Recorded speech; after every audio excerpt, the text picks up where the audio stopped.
Hello दोस्तों।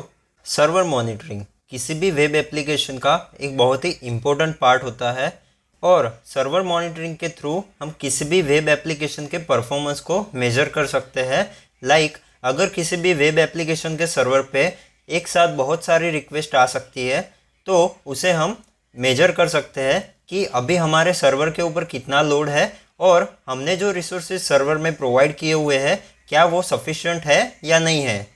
तो अभी आप मेरे स्क्रीन पे देख सकते हो, मैंने यहाँ पे एक सर्वर मॉनिटरिंग टूल बनाया है और इसके अंदर आप यहाँ पे देख सकते हो कि मैंने यहाँ पे कुछ सिस्टम इन्फॉर्मेशन प्रोवाइड की हुई है जो कि मेरे अभी रनिंग पीसी की है।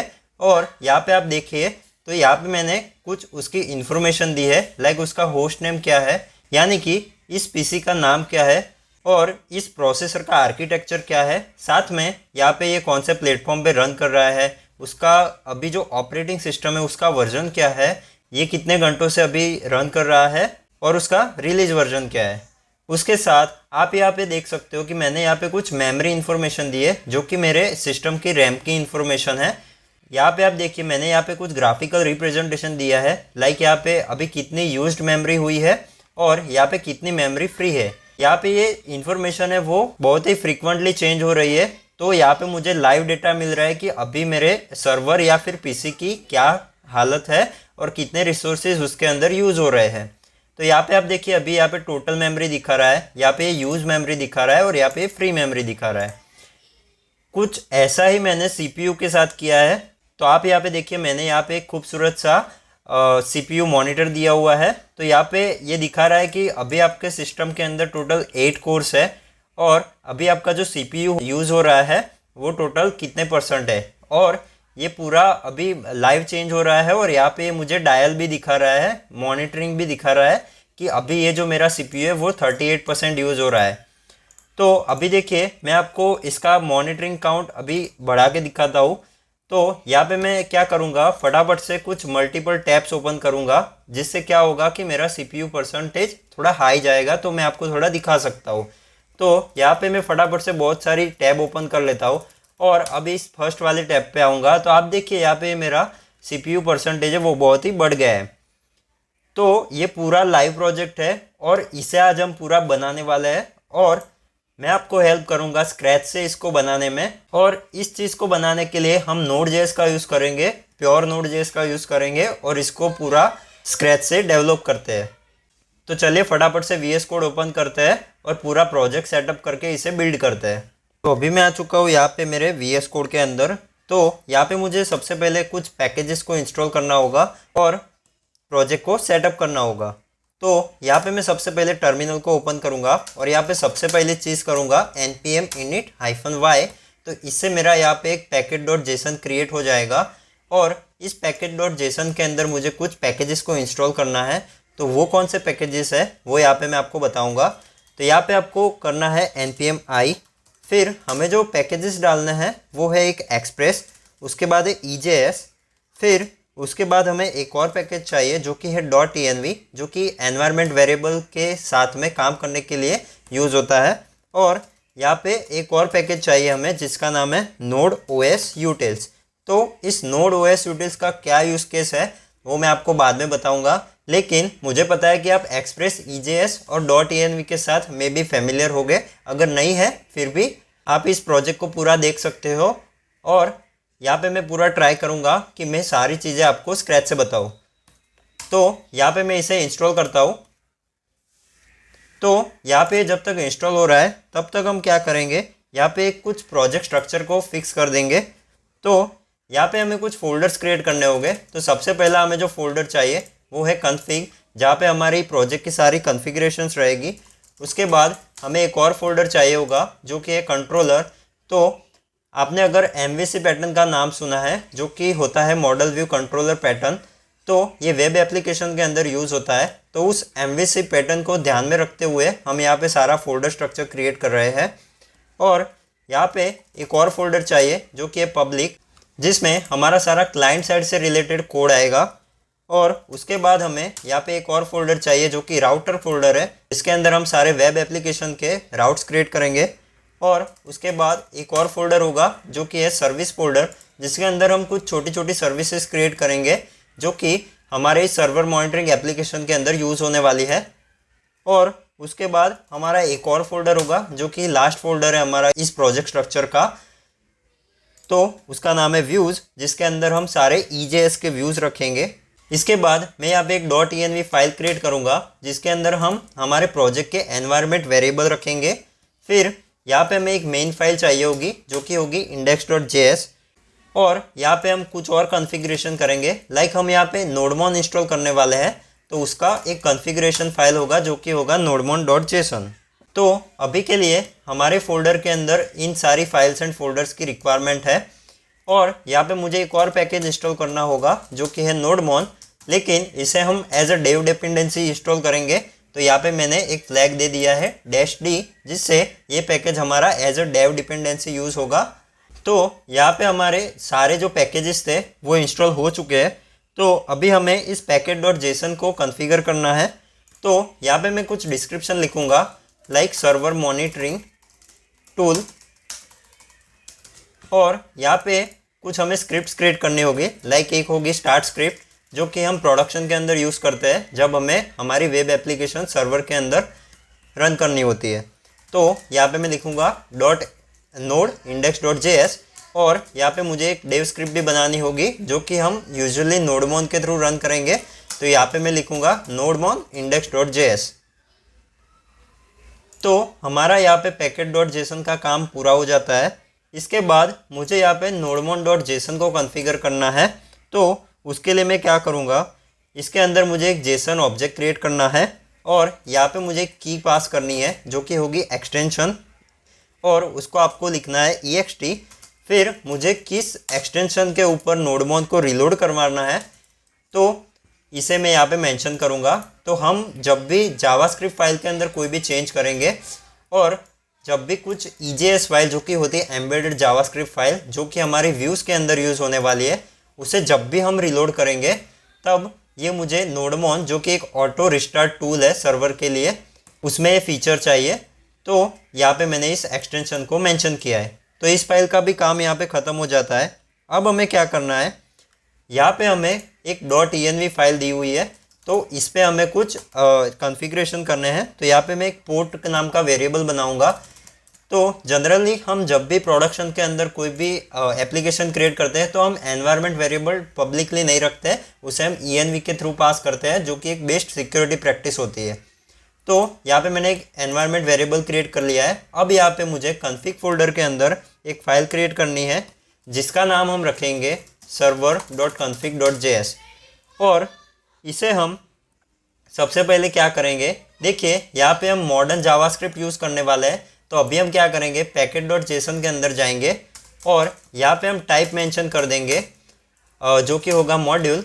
इससे क्या होगा कि हमारे यहाँ पे मॉडर्न जावास्क्रिप्ट एनेबल हो जाएंगी, और यहाँ पे हम इंपोर्ट एक्सपोर्ट वाली सिंटैक्स यूज़ कर सकते हैं।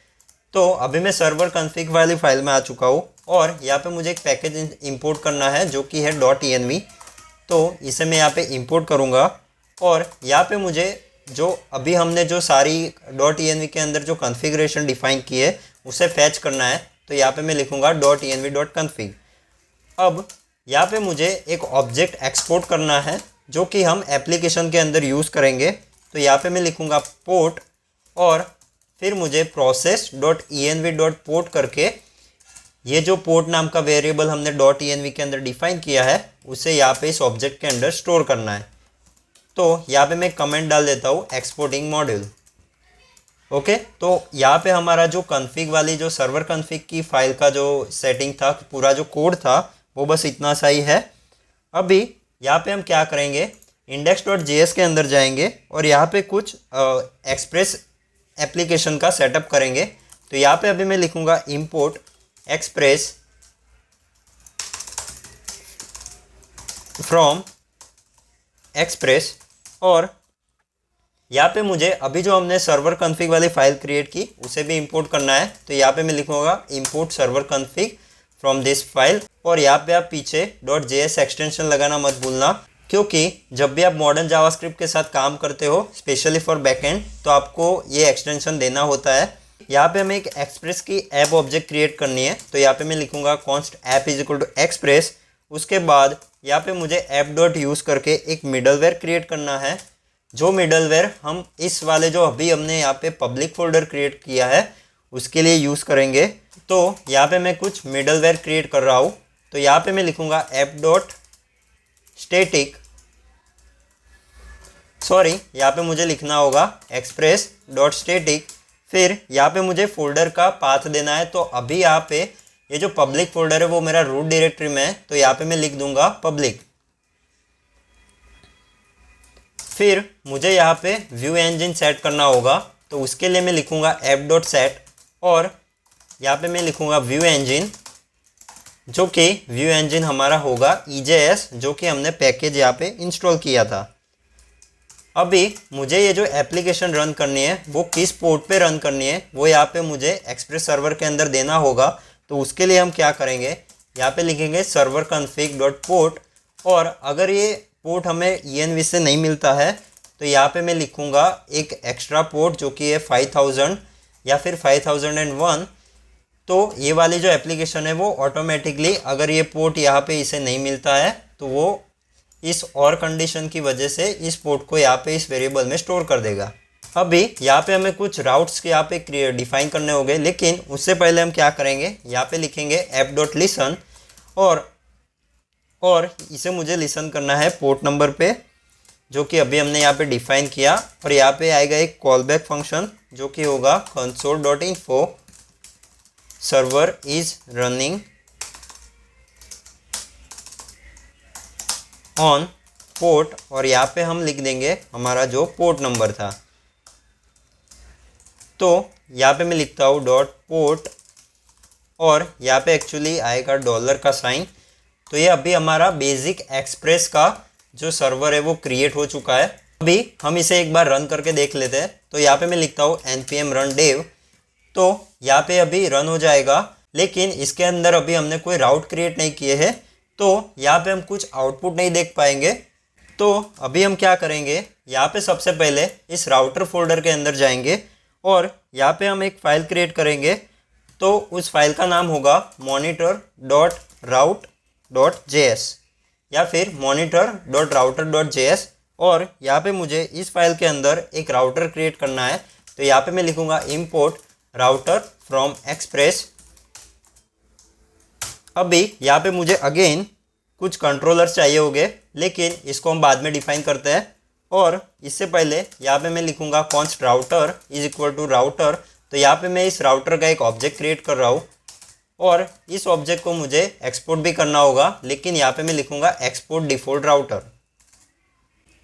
अभी यहाँ पे जो राउट हम क्रिएट करने वाले हैं उसका हमें कुछ नाम देना होगा। तो यहाँ पे मैं लिखूँगा राउटर डॉट राउट, और हम यहाँ पे टोटल 2 राउट बनाने वाले हैं। एक होगा मैट्रिक जो कि हमारी API है, और इसकी हेल्प से हम सारा डेटा फैच करेंगे और उसे फ्रंट एंड पे दिखाएंगे।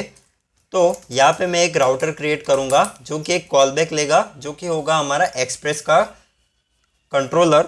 तो उसे हम अभी थोड़ी देर के बाद बनाने वाले हैं। और यहाँ पे हम एक और राउट क्रिएट करेंगे। तो ये होगा हमारा बेसिकली व्यू इंजन का जो कंट्रोलर होगा, जिसके अंदर हम सारा डेटा जो है वो फ्रंट एंड पे दिखाएंगे। तो ये भी एक गेट राउट होगा, लेकिन इसके अंदर अभी इस गेट राउट के अंदर पास करने के लिए मुझे एक बेसिक सा कंट्रोलर यहाँ पे क्रिएट करना होगा। तो यहाँ पे मैं क्या करूँगा, इस कंट्रोलर वाली डायरेक्टरी में आके यहाँ पे मैं क्रिएट करूँगा monitor.controller.js, और इसके अंदर मुझे कुछ कंट्रोलर्स बनाने होंगे। तो उसके लिए मैं यहाँ पे क्या करता हूँ, एक्सपोर्ट डिफ़ॉल्ट। फिर यहाँ पे मुझे 2 कंट्रोलर अभी क्रिएट करना है, तो अभी मैं फटाफट से डेमो कंट्रोलर यहाँ पे क्रिएट कर सकता हूँ। तो यहाँ पे मैं लिखूँगा गेट मैट्रिक्स, और इसके अंदर मुझे रिक्वेस्ट और रिस्पॉन्स पैरामीटर देने हैं। और फिर यहाँ पे हम सिंपल सा एक ट्राई कैच ब्लॉक बनाएंगे, क्योंकि हम यहाँ पे एरर हैंडलिंग भी करेंगे। और अभी के लिए इसे मैं यहाँ पे सिंपली console.error करके यहाँ पे मैं ऐसे ही छोड़ दूँगा। और यहाँ पे मैं अभी कुछ सैम्पल सा रेस्पॉन्स सेंड कर देता हूँ, जैसे कि response.send स्टेटस, और जो स्टेटस होगा वो हमारा होगा 200। तो अभी हमारा जो एक कंट्रोलर है वो क्रिएट हो चुका है। तो इसे मैं अभी कॉपी करूँगा और दूसरा कंट्रोलर बनाऊँगा, और जो दूसरा कंट्रोलर होगा उसका नाम होगा मॉनिटर। तो अभी हमने ये दो सैंपल कंट्रोलर बना लिए हैं और इसे हमें यहाँ पे यूज़ करना है। तो यहाँ पे मैं क्या करूँगा, इस इंपोर्ट को अनकमेंट करूँगा और यहाँ पे मैं जो अभी हमने मॉनिटर वाला जो कंट्रोलर बनाया उसे इंपोर्ट करूँगा। तो यहाँ पे मैं लिखूँगा मॉनिटर कंट्रोलर डॉट और यहाँ पे डॉट JS। अभी मुझे यहाँ पे इसे यूज़ करना है तो मैं यहाँ पे लिखूँगा monitor controller dot gate matrix और सेम तरीके से मुझे यहाँ पे लिखना है मॉनिटर कंट्रोलर डॉट मॉनिटर। तो हमारा ये जो राउट वाला सेक्शन था वो यहाँ पे क्रिएट हो चुका है। तो यहाँ पे राउटर क्रिएट हो चुका है। अब अभी हम क्या करेंगे, यहाँ पे मैं index.js में जाऊँगा और यहाँ पे मैंने ये जो राउट्स डिफाइन किए थे वहाँ पे मुझे इसे यूज़ करना है। तो उसे यूज़ करने के लिए हम अगेन एक मिडलवेयर यूज़ कर सकते हैं और यहाँ पे लिख सकते हैं app.use। फिर मुझे यहाँ पे पाथ देना है जो कि होगा हमारा इंडेक्स राउट और यहाँ पे मुझे उस मॉनिटर राउटर जो कि हमने अभी क्रिएट किया उसे इंपोर्ट करना है। तो यहाँ पे मैं लिखूँगा import monitor router from dot slash router slash monitor router dot JS और इसे मुझे यहाँ पे सिंपली पास कर देना है। तो अभी हमारा जो सारा राउटिंग वाला जो फंक्शन था वो यहाँ पे ख़त्म हो चुका है और यहाँ पे हमारा index.js वाली जो फाइल है हमारी उसका भी काम यहाँ पे ख़त्म हो चुका है। तो इसे अभी हम क्लोज़ कर देंगे और इस मॉनिटर डॉट राउटर वाली जो फाइल है उसे भी हम क्लोज़ कर देंगे। तो अभी हमें यहाँ पे मेनली 3 चीज़ों पे काम करना बाकी है जो कि है हमारा कंट्रोलर। फिर यहाँ पे हमने एक सर्विस फोल्डर बनाया था उसका हम क्या यूज़ करने वाले वो भी देखेंगे और यहाँ पे हमें कुछ व्यूज़ क्रिएट करना है जो कि हम फ्रंट एंड के अंदर दिखाएंगे। तो अभी हम यहाँ पे सबसे पहले एक API क्रिएट करते हैं जो कि हमारी गेट मैट्रिक्स जो कि हमें हेल्प करेंगी हमारे जो ऑपरेटिंग सिस्टम अभी चल रहा है या फिर कोई सर्वर चल रहा है उसके अंदर जो भी मैट्रिक्स अभी सिचुएशन है उसकी वो हमें गेट करने में हेल्प करेगा। तो यहाँ पे अभी मैं क्या करूँगा, इस API को बनाने के लिए हमें सबसे पहला एक यहाँ पे सर्विस क्रिएट करनी होगी और उस सर्विस का हम नाम देंगे monitor.service.js। तो हमारी ये फाइल का नाम हो चुका है। अब इस सर्विस को हमें बनाने के लिए 2 मॉड्यूल की ज़रूरत पड़ेगी। तो यहाँ पे मैं लिखता हूँ import OS from OS जो कि एक इनबिल्ट मॉड्यूल है Node.js का। उसके बाद हमने एक मॉड्यूल इंस्टॉल किया था जिसका नाम था Node.os Utils। तो इसका भी हमें यहाँ पे ज़रूरत पड़ेगी। तो यहाँ पे मैं लिखूँगा import OSU। तो मैं इसका नाम अभी शॉर्ट में लिख रहा हूँ और यहाँ पे मुझे इसे इंपोर्ट करना है जो कि है Node.os Utils। अभी इस फाइल को हम एक्सपोर्ट डिफ़ॉल्ट करेंगे और इसके अंदर हम एक फ़ंक्शन क्रिएट करेंगे जो कि होगा गेट मैट्रिक्स और ये जो फंक्शन होगा वो होगा एक एसिंक्रोनस फंक्शन क्योंकि हम इसके अंदर अवेट वाले सिंटैक्स का यूज़ करने वाले हैं और इसको मैं एक ट्राई कैच ब्लॉक में भी डालूंगा क्योंकि यहाँ पे हम कुछ एरर भी हैंडल करेंगे और उस एरर को मैं यहाँ से थ्रो भी करूँगा। तो थ्रो करने से क्या होता है कि ये जो एरर होगी वो अपर फंक्शन के अंदर थ्रो हो जाएगी। तो वो जो फंक्शन है वो अकॉर्डिंगली उसको हमारे कंट्रोलर के थ्रू API को रिस्पॉन्स सेंड करेगा। अभी यहाँ पे ये जो सर्विस है वो एक ऑब्जेक्ट रिटर्न करने वाली है और इस ऑब्जेक्ट के अंदर हम यहाँ पे कुछ इन्फॉर्मेशन क्रिएट करेंगे।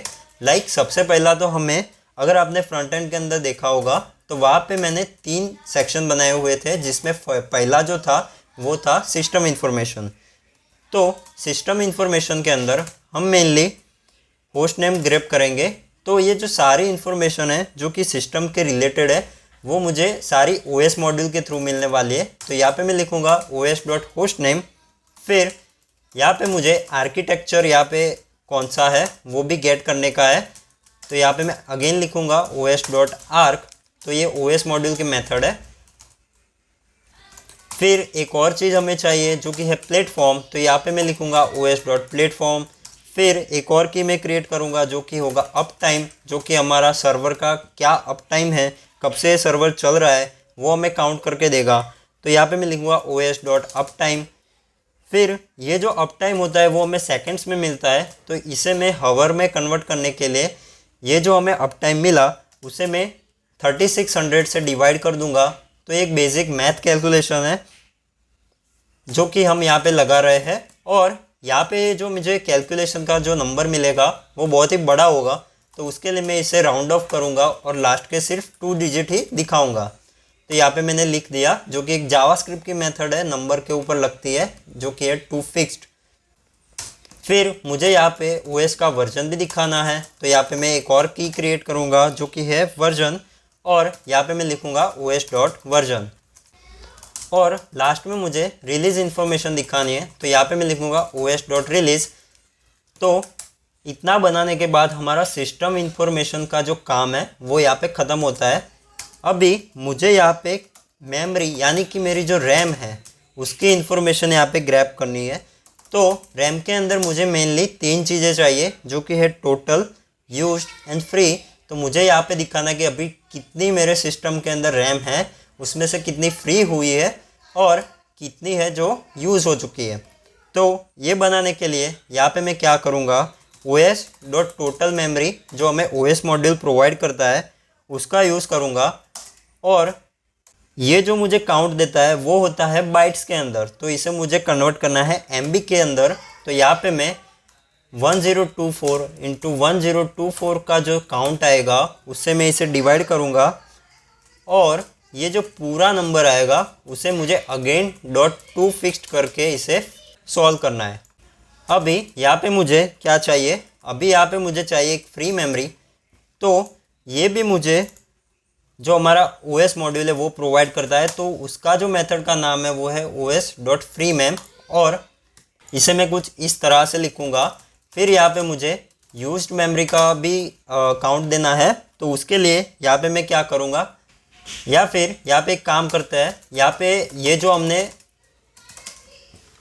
पूरा ये जो टोटल मेमोरी वाला जो कैलकुलेशन किया उसे मैं यहाँ पे एक टोटल मेमोरी नाम के वेरिएबल में स्टोर करूँगा और यहाँ पे पेस्ट कर दूँगा। और सेम मैं करूँगा फ्री मेमोरी के लिए, तो यहाँ पे मैं फ्री मेम का करके यहाँ पे एक वेरिएबल क्रिएट कर रहा हूँ और यहाँ पे मैं इसे स्टोर कर दूँगा और इसे सिंपली यहाँ पे कॉल करूँगा और इस टोटल मेमोरी को भी यहाँ पे कॉल करूँगा। अभी यूज्ड मेमोरी काउंट करने के लिए हम सिंपली क्या कर सकते हैं, यहाँ पे टोटल मेमोरी को में से हमें यहाँ पे फ्री मेमोरी को बात करना है। तो इस तरह से क्या होगा कि मुझे यहाँ पे जो ये यूज्ड मेमोरी है वो यहाँ पे मिल जाएगी। अभी इसके अंदर मुझे CPU का भी कुछ काउंट देना है, लाइक उसके अंदर कितने कोर है और अभी जो हमारा सिस्टम है वो कितना CPU यूज़ कर रहा है। तो यहाँ पे मैं लिखूँगा कोर्स। तो अभी एक कोर्स गेट करने के लिए हमारे पास OS मॉड्यूल के अंदर एक मेथड होती है जो कि हमें CPU की इन्फॉर्मेशन देती है। तो एक एरे होता है, तो इसके अंदर हम एक लेंथ मेथड लगा सकते हैं जिससे हमें पूरा यहाँ पे काउंट मिल जाएगा कि हमारे प्रोसेसर्स के कितने कोर्स है यहाँ पे जो कि अवेलेबल है। फिर मुझे यहाँ पे यूसेज इन्फॉर्मेशन चाहिए।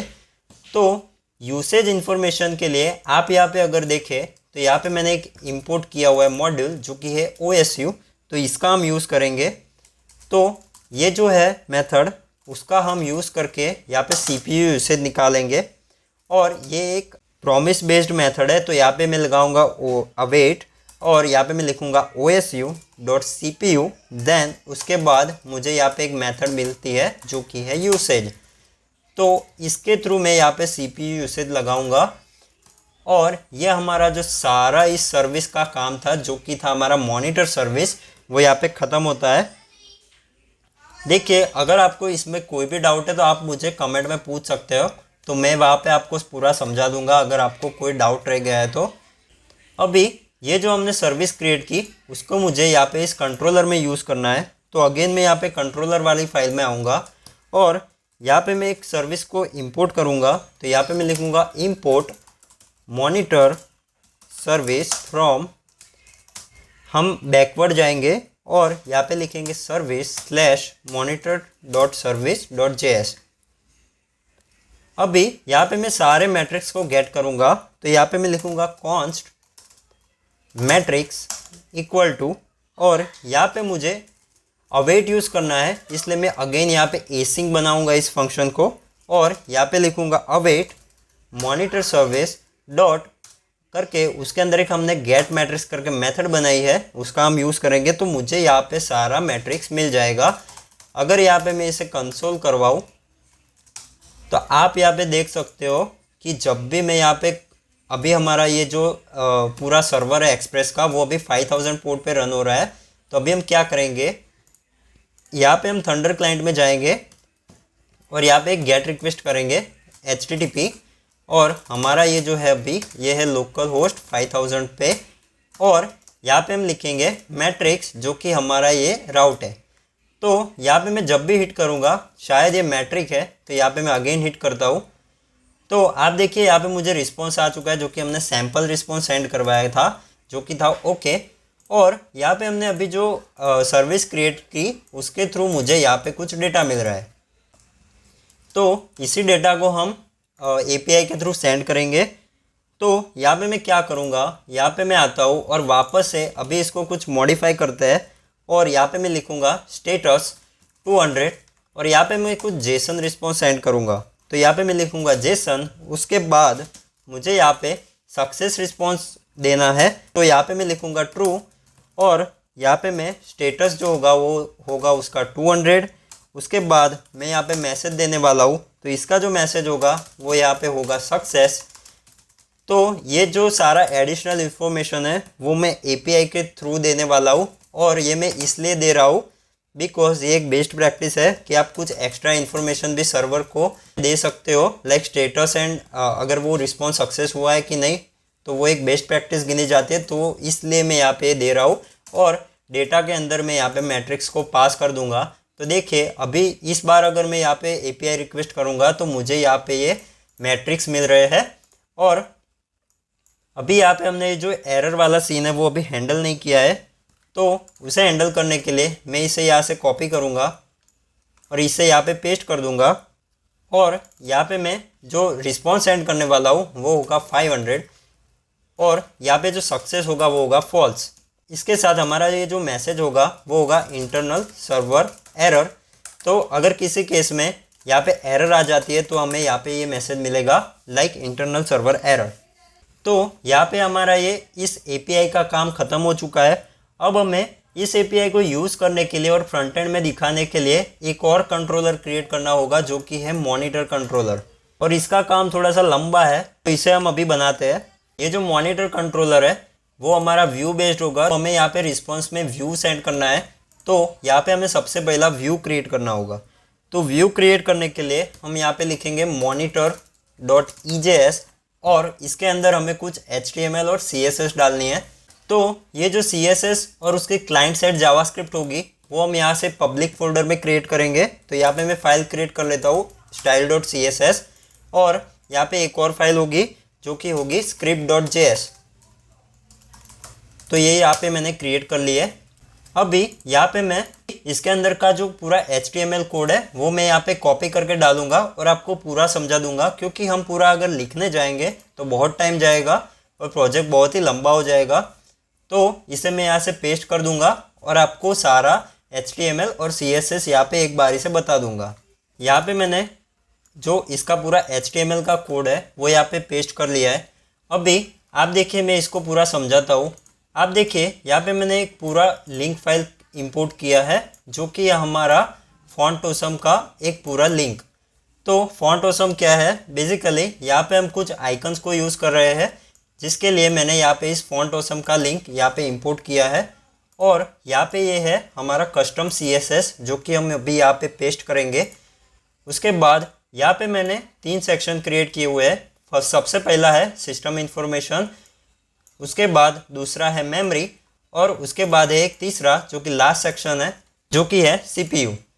इसके बाद हम कुछ जावास्क्रिप्ट का यूज़ कर रहे हैं जिसमें कुछ लाइब्रेरीज है जो कि एक फेमस लाइब्रेरी है जिसका नाम है Chart.js। तो हमारे प्रोजेक्ट के अंदर हमने कुछ चार्ट्स को मेंशन किया है और वहाँ पे ग्राफिकल रिप्रेजेंटेशन दिखाया है। तो उसके लिए मैंने यहाँ पे 2 लाइब्रेरीज का यूज़ किया है जो कि है एक Chart.js और दूसरा है Jing Chart। उसके बाद यहाँ पे हमने कुछ कस्टम जावास्क्रिप्ट लिखी हुई है, तो वो हम इस दोनों फाइल के अंदर डालने वाले हैं। तो अभी मैं आपको इसे रन करके दिखाता हूँ। तो यहाँ पे मैं क्या करूँगा, यहाँ पे मैं ब्राउज़र में जाऊँगा और यहाँ पे मुझे लोकल होस्ट 5000 पे जाना है। तो यहाँ पे मैं लिखूँगा लोकल होस्ट 5000, और हमने जो पोर्ट बनाया है वो है मॉनिटर पोर्ट। तो यहाँ पे अभी ये मुझे ओके दे रहा है बिकॉज हमने इसके अंदर कुछ भी ऐसा अभी रिस्पॉन्स सेंड नहीं करवाया, यानी कि हमने ये मॉनिटर वाली जो टेम्पलेट है उसे रेंडर नहीं करवाया। तो उसे रेंडर करवाने के लिए यहाँ पे मैं लिखूँगा रेस्पॉन्स डॉट स्टेटस, और इसका जो स्टेटस होगा वो होगा 200, और इसके अंदर मुझे इस टेम्पलेट को रेंडर करवाना है। तो यहाँ पे मैं लिखूँगा मॉनिटर, जो कि हमारी इस फाइल का नाम है, और अगर आप यहाँ पे डॉट EJS लिखोगे लास्ट में तो भी चलेगा, लेकिन हमें ये लिखने की ज़रूरत नहीं है क्योंकि हमने व्यू इंजन यहाँ पे सेट किया हुआ है। अभी अगेन मैं इसे रिफ्रेश करूँगा तो आप यहाँ पे देखिए मुझे यहाँ पे कुछ इन्फॉर्मेशन तो आ रही है HTML का, लेकिन ये अभी स्टाइल्ड नहीं है। तो अभी मैं क्या करूँगा, फटाफट से यहाँ पे ये जो style.css है उसके अंदर कुछ स्टाइल्स पेस्ट करूँगा। तो यहाँ पे मैंने यहाँ पे कुछ स्टाइल पेस्ट कर लिए, और इसके अंदर मैं गूगल फॉन्ट्स का भी यूज़ कर रहा हूँ। तो यहाँ पे मैंने कुछ बॉडी, हेडर और जो भी रिक्वायर्ड जो CSS थी वो यहाँ पे मैंने इंपोर्ट कर ली है। और अभी अगर मैं यहाँ पे इसे रिफ्रेश करूँ तो आप यहाँ पे देखिए कि हमारा ये जो पूरा जो प्रोजेक्ट है वो अभी स्टाइल हो चुका है, और यहाँ पे अभी आपको कुछ चार्ट्स वगैरह दिख नहीं रहे होंगे। तो उसे दिखाने के लिए हमें कुछ जावास्क्रिप्ट लिखनी होगी। तो उस जावास्क्रिप्ट को हम क्या करेंगे, यहाँ पे मैं script.js है जो कि इस पब्लिक फोल्डर में हमने क्रिएट किए, उसके अंदर कुछ क्लाइंट साइड जावास्क्रिप्ट डालेंगे, और इसे भी मैं अगेन कॉपी पेस्ट करके डालूंगा। लेकिन इसे मैं आपको डीपली समझाऊंगा कि एक्चुअली हम इस जावास्क्रिप्ट में कर क्या रहे हैं। तो अभी यहाँ पे देखिए मैंने इसे पेस्ट कर दिया है, और यहाँ पे मैंने एक इवेंट लिस्नर लगाया है जो कि है डॉम कंटेंट लोड है। तो ये इवेंट लिस्नर क्या करेगा, जब भी आपका जो डॉम है जो कि हमारे ब्राउज़र के अंदर होता है वो जब भी लोड होगा, जब मतलब कि जब भी सारा वेबसाइट का कंटेंट एक बार लोड हो जाएगा तब ये इसके अंदर का जो पूरा कोड है वो रन होगा। अभी इसके अंदर आप देखिए मैं इसे अभी क्लोज कर देता हूँ जो ये एक्स्ट्रा फाइल्स है। तो इसके अंदर हमने ये जो मेमोरी चार्ट करके एक एलिमेंट है उसे हमने गेट किया है। तो ये मेमोरी चार्ट क्या है बेसिकली, तो अगर मैं यहाँ पे इसे सर्च करूँ मेमोरी चार्ट, तो आप देखिए यहाँ पे हमने एक कैनवास डिफाइन किया हुआ है। तो इस कैनवास के अंदर मुझे एक डोनट चार्ट दिखाना है जो कि यूज़ होगा हमारे रैम की इंफॉर्मेशन को दिखाने के लिए। तो यहाँ पे मैंने इसे यहाँ पे इसका कॉन्टेक्स्ट गेट किया है, और इसके अंदर मुझे ये चार्ट बनाना है। तो यहाँ पे मैंने क्या किया है, यहाँ पे एक ये जो हमने लाइब्रेरी यहाँ पे इंपोर्ट की थी जो कि है chart.js, उसका यूज़ करके हम यहाँ पे एक चार्ट क्रिएट कर रहे हैं। तो यहाँ पे ये इसकी मेथड है जो कि है न्यू चार्ट, और यहाँ पे मैंने अभी ये जो कॉन्टेक्स्ट गेट किया उसको यहाँ पे पास किया है, और इसके बाद यहाँ पे मैंने कुछ चार्ट के कॉन्फ़िगरेशन डाले। तो अगर मैं इसे समझाऊँ तो यहाँ पे आप देखिए ये एक डोनट चार्ट है, और यहाँ पे मुझे कुछ लेबल्स देने थे। तो इन लेबल्स का क्या यूज़ होता है कि जब भी हमें डेटा शो करना है और उसके अंदर हमें दिखाना है कि लाइक ये डेटा किसके बारे में, तो वहाँ पे हम ये कुछ लेबल्स लगाते हैं।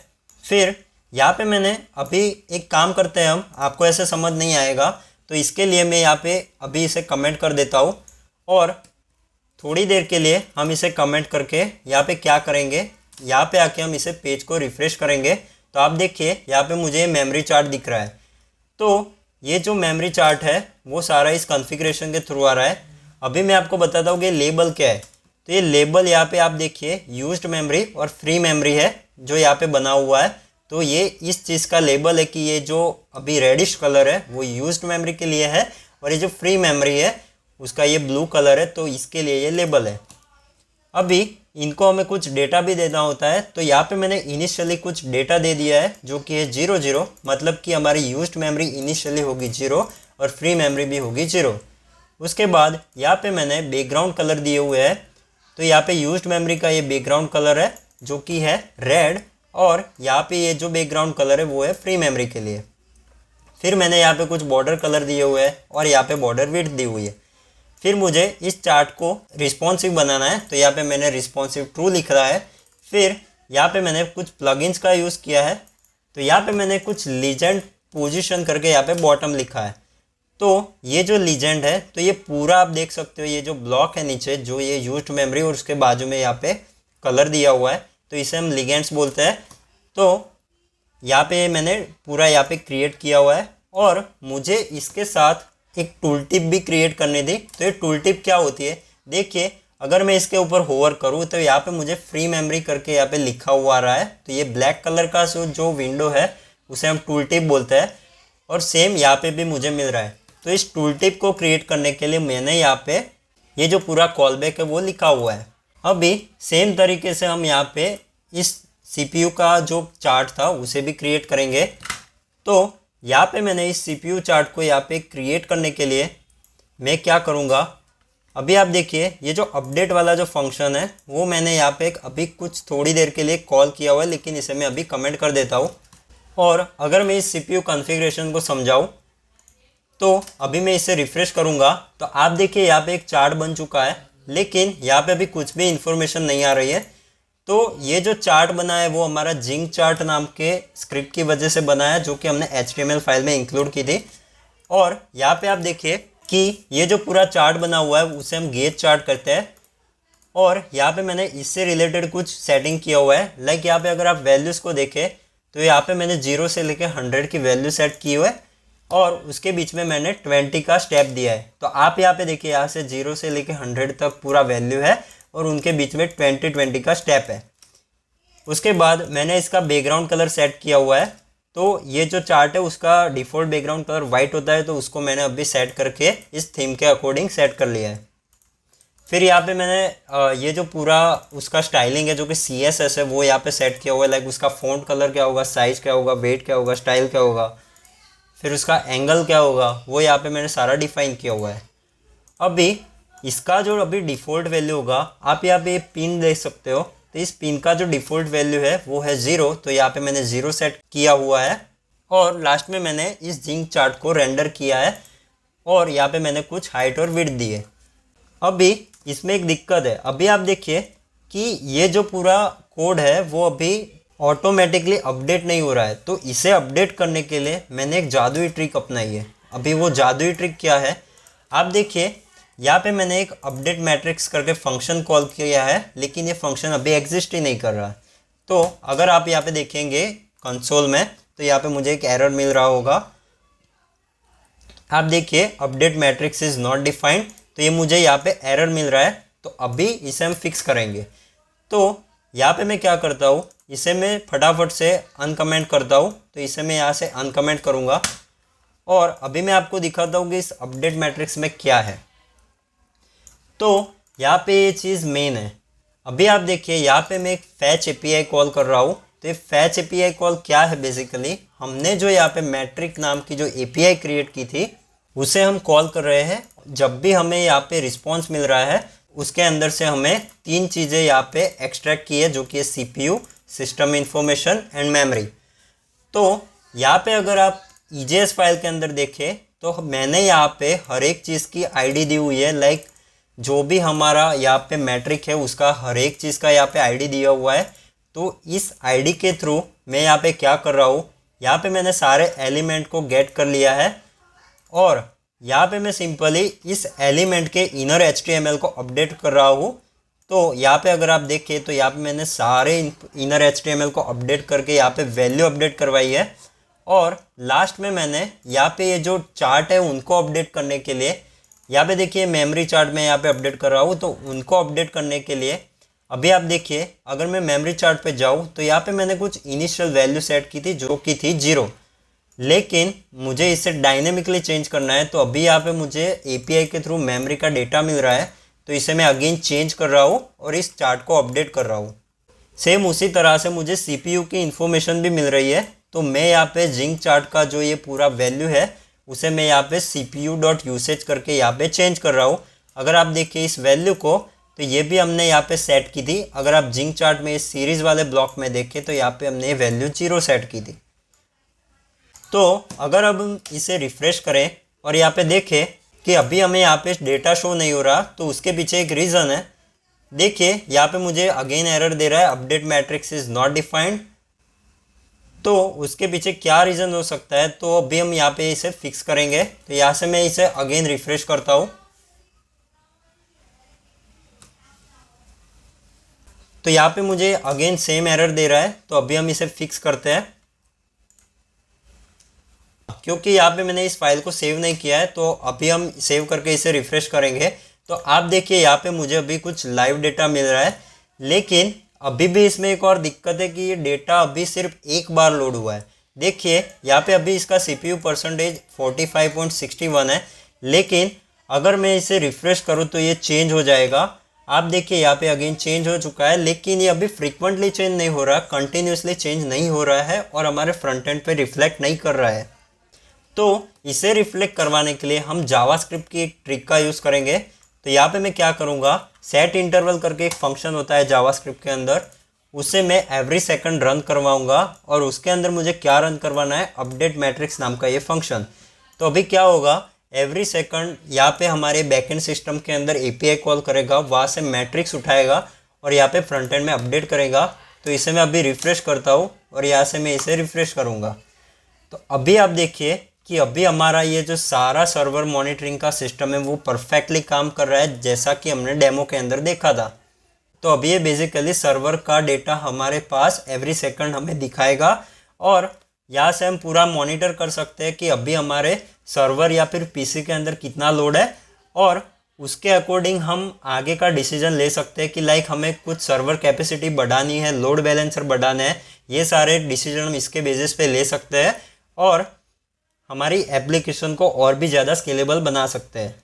तो आशा रखता हूँ कि आपको ये प्रोजेक्ट पूरा पसंद आया होगा, और अगर आपको ये पसंद आया तो प्लीज़ इसे ज़्यादा से ज़्यादा हो सके उतना शेयर कीजिए, इसे लाइक कीजिए, इसके ऊपर कमेंट कीजिए। अगर आपको कोई भी डाउट है तो प्लीज़ इसे कमेंट में पूछे, और मैं आगे भी ऐसे कुछ मज़ेदार प्रोजेक्ट लाने वाला हूँ, तो प्लीज़ चैनल को सब्सक्राइब भी कर लीजिए। तो मिलते हैं अगले वीडियो में। Till than happy coding.